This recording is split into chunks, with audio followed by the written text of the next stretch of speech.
सांसद बनने के बाद में ऐसे जोश में रहेंगे, आपके साथ तो साथ रहती मांग रखेंगे। धन्यवाद। ऐसे गुंडा कर देंगे।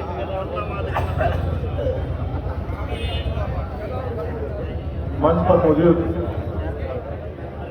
पूर्व मंत्री डॉक्टर कुलदीप भुजबल जी, रणवीर भैया जी और शिवाल टाउन के बड़े जुझारू चेयरमैन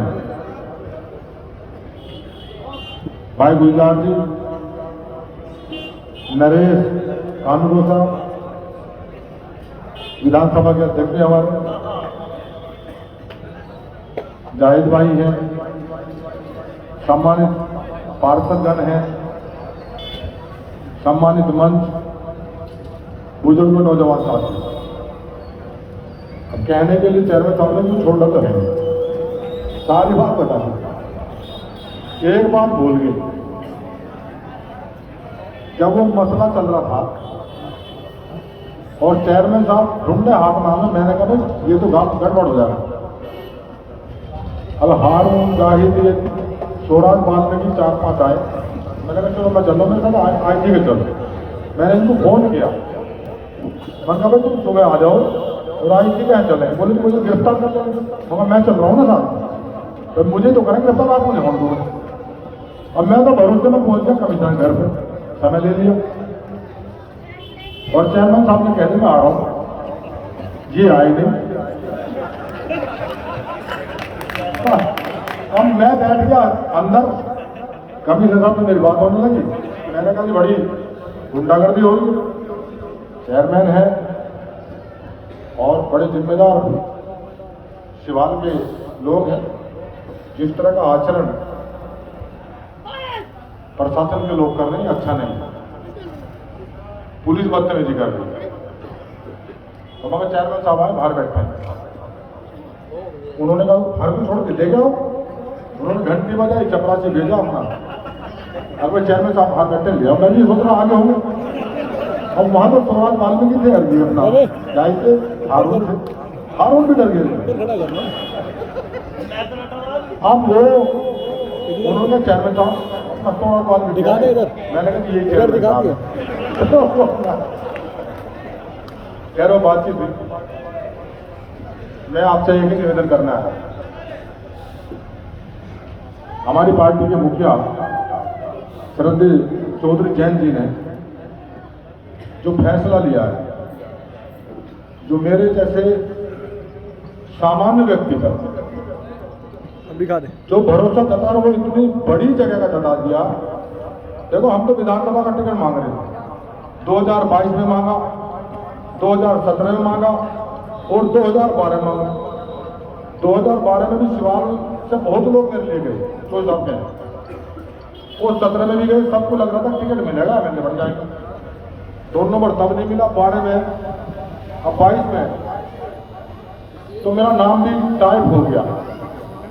और ये था कि 10 मिनट में सूची जारी होने वाली, मैं नंगला कुंभा में प्रचार में था और वो सब लोग मुझे यही मिठाई खिला रहे थे, अब तो बस 5-7 मिनट में आपका सिंबल आने वाला है, आप चुनाव लड़ोगे। मैंने लगा था भाई MLA बनेंगे। अब वो सिंबल मिल गया गुलाम मोहम्मद साहब को, तो हमने तो अपना, मैंने कहा मैं तो गुलाम साहब को मिल गया, हम वापिस चलेंगे। मेरे गुलाम साहब आ गए और हमने जो चिंतन किया कि फैसला हमारी पार्टी के मुखिया का, आज चौधरी अजीत सिंह जी हमारे बीच नहीं है। उन्होंने 2019 में लोकसभा का चुनाव भाईचारे के लिए, भाईचारा कायम हो, इसलिए उन्होंने 2019 का चुनाव मुजफ्फरनगर लड़ा। नतीजे तो कमजोर आए, लेकिन जो मोहब्बत का बीज उन्होंने रोपा समाज के अंदर, जो भी कानून साहब ने कहा कि हमारा तो हुक्का एक था, हमारी चरपाई एक थी,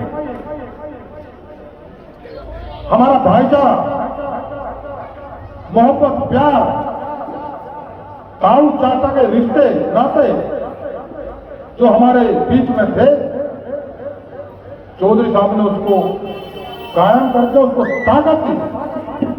चुनाव हार के नहीं है हमारे बीच। मैंने कहा गुलाम साहब को सिंबल मिला है, जो संदेश चौधरी अजीत सिंह जी देकर गए, उनके मिशन को ताकत देनी है। और ये चुनाव गुलाम मोहम्मद साहब नहीं, ये चुनाव मुझे लग रहा टिकट मुझे मिला। और मैंने कहा मगर जी गुलाम साहब आप घर रहो। वो परेशान थे, क्षेत्र में बहुत जगह आक्रोश भी था। मैंने कहा मैं चलूंगा आगे और सबसे पहले मैं आपका स्वागत करूंगा, उन गांवों में कराऊंगा जहां लोग ये कह रहे हैं कि हम वोट नहीं देंगे। पूरा चुनाव मजबूती के साथ भाईचारे के लिए हमने लड़ा और गुलाम साहब भारी मतों से विजयी।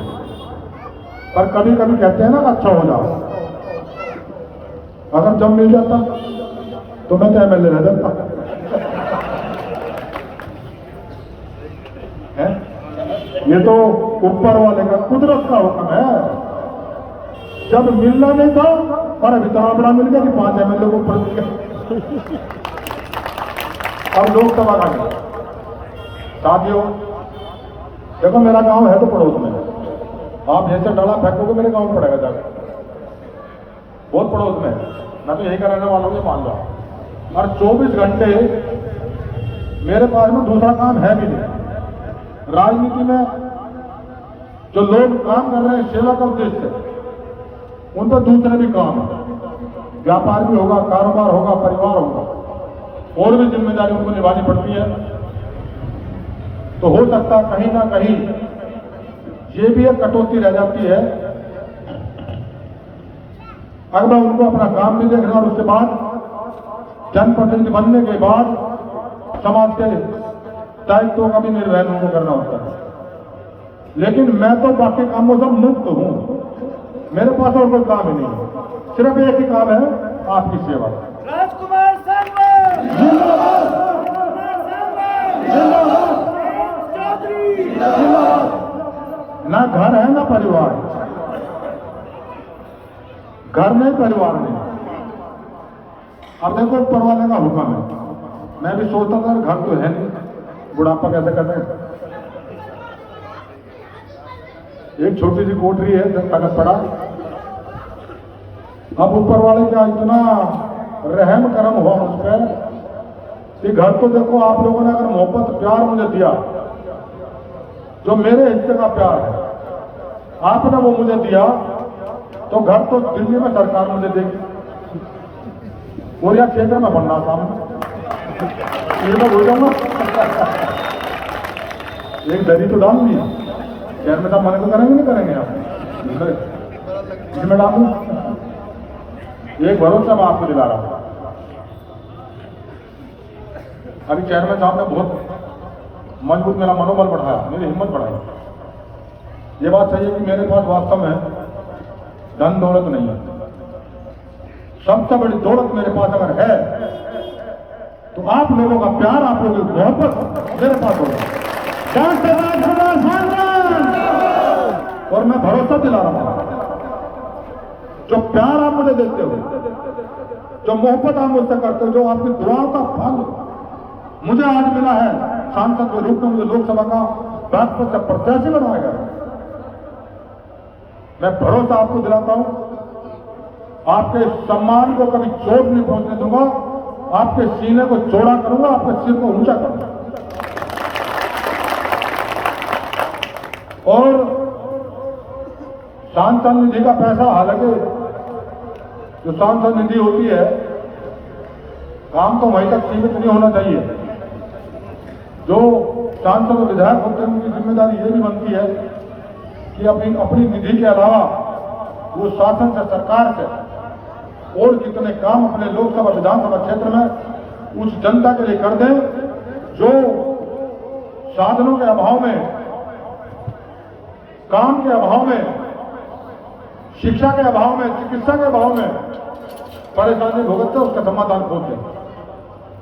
मैं आपसे ये भरोसा दिलाता हूं, चुनाव के नतीजे के बाद शपथ लेने के बाद मेरी सांसद निधि की एक तक पाई समाज के हर वर्ग, हर धर्म के, मजहब के आदमी के काम आएगी, कोई भेदभाव नहीं।